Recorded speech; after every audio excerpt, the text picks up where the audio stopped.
ಮಧ್ಯಾಹ್ನ ಹೋದವಳು ಇನ್ನೂ ಬಂದಿಲ್ಲ.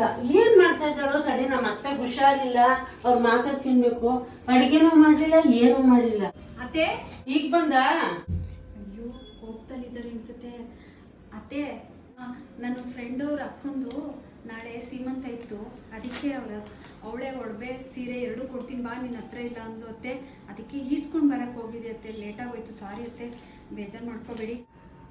ಸೀರೆ ಇಲ್ವಾ ನಿನ್ನ ಹತ್ರ? ಒಡವೆ ಇಲ್ವಾ? ನಿನ್ನ ಫ್ರೆಂಡ್ ಹತ್ರ ಇಸ್ಕೊಂಬಂದು ಹಾಕ್ಕೋಬೇಕಾ ನೀನು ಒಡವೆನ? ನಾಳೆ ಫಂಕ್ಷನ್ಗೆ ಹೋಗ್ತೀಯ, ಅವಳು ನೀನು ಇಬ್ಬರು ಜೊತೆಲೇ ಹೋಗ್ತೀರಾ.